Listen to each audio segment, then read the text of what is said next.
నమస్తే, welcome to Leo news. ఆంధ్రప్రదేశ్లో ఎన్నికల కోడ్ అమల్లో ఉన్నా కూడా వైసీపీ ఆగడాలు ఏమాత్రం ఆగలేదు.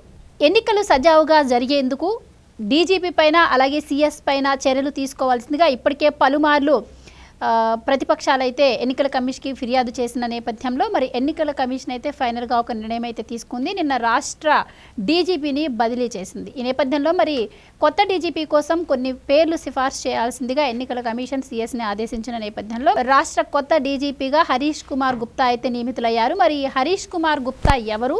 మరి సీఎస్ ఇచ్చిన 3 పేర్లలో ఈయన పేరునే మరి ఎన్నికల కమిషన్ పికప్ చేసుకోవడానికి గల కారణం ఏంటి? ఈ వివరాలన్నీ తెలుసుకునే ప్రయత్నం చేద్దాం. మనతో ఉన్నారు సీనియర్ పొలిటికల్ అనలిస్ట్ అంకమరావు గారు.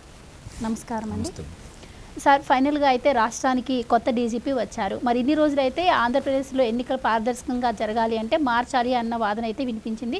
ఈ నేపథ్యంలో మరి హరీష్ కుమార్ గుప్తా గారు అయితే కొత్త డీజీపీగా నియమితులయ్యారు. ఇంకా ఎన్నికలు ఎలా జరిగే అవకాశం ఉంటుందంటారు సార్? ఇప్పటికైనా మరి లా అండ్ ఆర్డర్ ఒక క్రమశిక్షణగా చేసే అవకాశం ఉంటుందంటారా వరకు?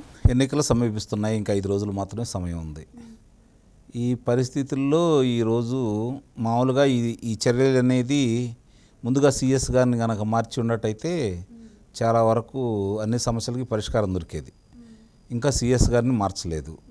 సహజంగానే జగన్మోహన్ రెడ్డి గారు 3 అంచెల భద్రతను ఏర్పాటు చేసుకున్నాడు. అంటే అతను తెలుసు ఈ ఎన్నికలకు సంబంధించినంత వరకు ఇట్లాంటి ఇబ్బందులు వస్తాయని ముందుగానే తెలుసు. అందుకని వరుసనే ఒకళ్ళు తీసేసినా కూడా ఇంకోళ్ళు వాళ్ళ మనుషుల్ని తిరిగి ఆ స్థానాలకు వచ్చేటట్టు ఏర్పాటు చేసుకున్నాడు. సహజంగా దీనికి సంబంధించి ఏదైనా దొరగా తిరుమలరావు గారినో లేకపోతే ఇలా వేరే వాళ్ళని ఎవరైనా పెట్టినట్టయితే ఒక అర్థం ఉండేది, అది ఎన్నికల ముందు. ఇప్పుడు 5-6 రోజులకు వచ్చిన సమయంలో ఇప్పుడు ఎవరున్నా ఒకటి, ఇప్పుడు ఉన్నాయని ఒకటే వెళ్ళినా ఒకటే. దానివల్ల వచ్చిన ఇప్పుడు ప్రతిపక్షాలకు అనుకూరే లాభం ఉంటుందని నేనైతే అనుకోవట్లేదు. జరగాల్సినవన్నీ జరిగిపోయినాయి. వాళ్ళు చేయాల్సిన కార్యక్రమాలను జరిపిన తర్వాత తీరిగ్గా ఇప్పుడు ఆయన్ని బదిలీ చేయడం కూడా జరిగింది. సీఎస్ గారు ఉన్నారు, ఆయన బదిలీ చేస్తారో లేదో అర్థం కాని పరిస్థితి. ఇంకా బదిలీ చేసినా కూడా కొత్త ఆయన వచ్చి ఇవన్నీ చూసుకోవడానికి సమయం కూడా పట్టింది. ఒకటి మాత్రం నిజం, ప్రజలు ఒక నిర్ణయానికి వచ్చి ఉన్నారు. వీళ్ళు ఏంటంటే ప్రజలు వ్యతిరేకంగా ఉన్నారు కాబట్టి వీళ్ళ దగ్గర ఉన్నది 3. ఒకటి డబ్బులు పందారం చేయటం, రెండోది హింసను నమ్ముకోవటం, వాళ్లే దాడులు చేయటం, ఎవరైతే దాడికి గురయ్యారో వాళ్ళ మీద అభియోగాలు మోపటం, వాళ్ళకే శిక్షలు వేయించటం.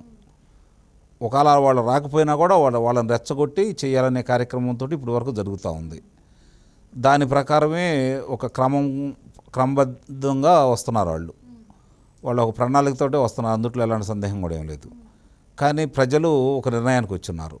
ఇప్పుడు ఏందయ్యా అంటే ఇప్పుడు ఎందుకు జరిగింది అనే దాన్ని చూసుకుంటా ఉంటే నిన్న అమిత్ షా గారు రావడం జరిగింది. అమిత్ షా గారు వచ్చిన తర్వాత ఈ సీఎం రమేష్ గారి మీద ఎప్పుడైతే దాడి జరిగిందో వాళ్ళకు కొంచెం చురుక్కుమంది. నిన్నటిదాకా జరిగింది తెలుగుదేశం పార్టీ వాళ్ళు జనసేన మీద కదా, వాళ్ళకేం చురుక్కుమనలేదు. ఇప్పుడు తెలుగుదేశం పార్టీ కాకుండా ఏదైతే భారతీయ జనతా పార్టీ వాళ్ళ మీద దాడి జరిగిందో కొంచెం చురుక్కు అనిపించింది వాళ్ళకి. చర్యలు అంటే మొదలైనవి. ఇది సరిపోతుందని అయితే నేనైతే భావించట్లేదు. సీఎస్ గారిని కూడా మార్చి ప్రక్షాళన కనుక సరిగ్గా జరిగితే కొంచెం సజావుగా జరగడానికి అవకాశం. అంటే ఇప్పుడు మీరు సీఎస్ గురించి మాట్లాడారు కాబట్టి ఒక చిన్న డౌట్ సార్.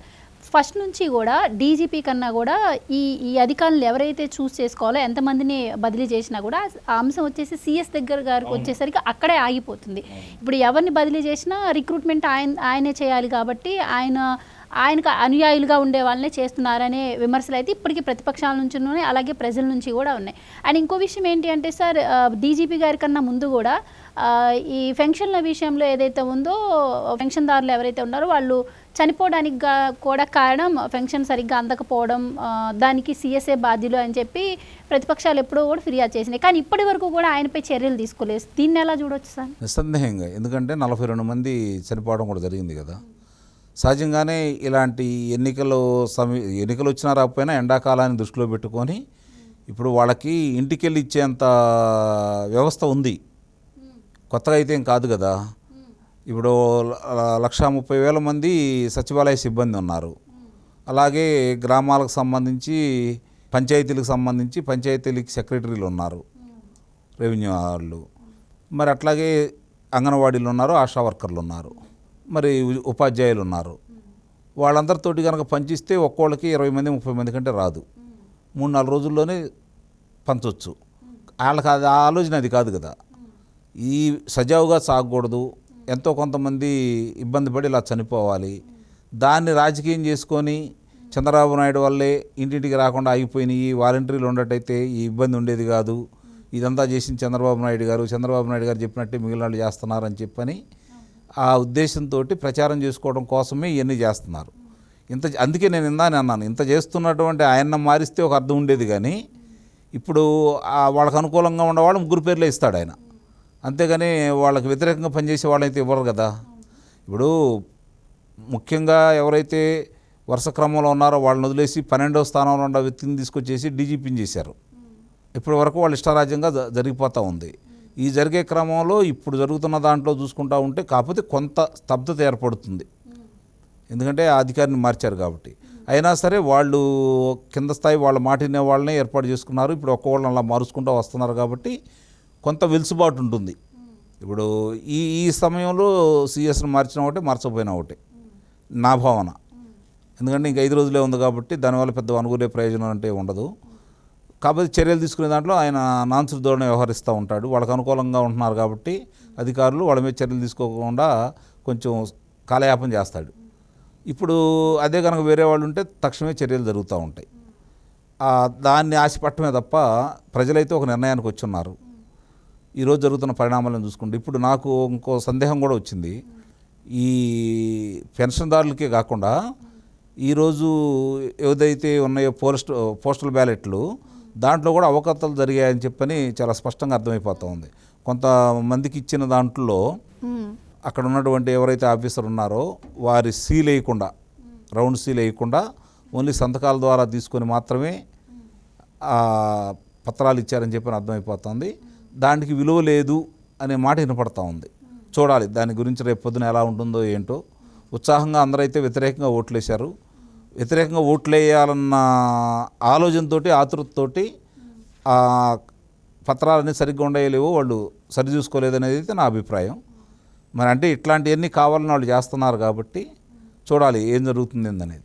అండ్ ఇందాక నేను అడిగినట్టు సార్, ఇప్పటికే కొత్త డీజీపీ ప్లేస్లో 3 పేర్లు వినిపించాయి. ఎప్పుడైతే డీజీపీ మారుస్తారన్న వార్తలు వచ్చిన నేపథ్యంలో ఏబీ వెంకటేశ్వరరావు గారు అన్నారు. ఆ తర్వాత మోస్ట్లీ ద్వారకా తిరుమలరావు గారు ఉండొచ్చు, ఆర్టీసీ ఎండీ అన్నారు. ఇప్పుడు సడన్గా ఈ హరీష్ కుమార్ గుప్తా అనే పేరు తెరపైకి వచ్చింది. ముఖ్యంగా ఈయన్ని తీసుకోవడానికి ఈయన పేరే సీఎస్ సజెషన్, అంటే మొన్నటి వరకు సజెషన్లో ఆ ప్యానెల్లో కూడా ఈయన పేరు లేదు. కొత్తగా ఈ ప్యానెల్లో ఈయన పేరు చేర్చడానికి కారణం ఏంటంటారు? ఆ 3 పేర్లు ఆయన పంపిస్తాడు. 3 పేర్లు పంపించిన తర్వాత కేంద్ర ఎన్నికల సంఘం ఒక పేరుని చూసుకుంటుంది. అంటే ఇప్పుడు మిమ్మల్ని పంపించారనుకోండి, మీ యొక్క గత చరిత్ర అంతా దాంట్లో పొందుపరిచి పంపించాలి. వీళ్ళు ఎలా చేశారు ఇంతకుముందు చేసిన దాన్ని బట్టి. అట్లా ఈ 3 గురించి పంపిస్తే వాళ్ళకు తోచిన వ్యక్తులు వాళ్ళు దాంట్లో వాళ్ళు ఉన్న ప్రయారిటీని బట్టి వాళ్ళు కేటాయిస్తారనమాట. అట్లా కేటాయించింది. ఇప్పుడు ఈయన 3 పంపించింది, వాళ్ళకి అనుకూలమైన వాళ్ళనే పంపిస్తారు కదా. అందుట్లో ఉండాళ్ళలో ఒకళ్ళని అంటే కొంచెం తక్కువగా చూసుకొని ఎలాంటి అంటే వాళ్ళ మీద అభియోగాలు తక్కువగా ఉన్న వాళ్ళని ఎన్నిక చేస్తారు. అలా జరిగింది ఇది. రైట్ సార్, మీరు అన్నట్టు ఇప్పుడు పోస్టల్ బ్యాలెట్లో కూడా అవకతవకలు కనిపిస్తూనే ఉన్నాయి. కొన్ని చోట్ల అయితే టీచర్స్ని బెదిరించడం, చాలా ఇబ్బందులు పెట్టారు. ఇప్పుడు వాళ్ళకి సమయానికి ఇవ్వకుండా ఇక్కడ కాదు అక్కడ కాదు ఇక్కడ అని చెప్పని తిప్పారు. వాళ్ళు ఇంకా కసి పెరుగుతూనే ఉంది. ఏదైనా సరే ఓట్లు వేయడానికి నిర్ణయానికి వచ్చారు. 8వ తారీఖు దాకా అవకాశం ఇచ్చారు కాబట్టి చూడాలి. Right sir, thank you so much.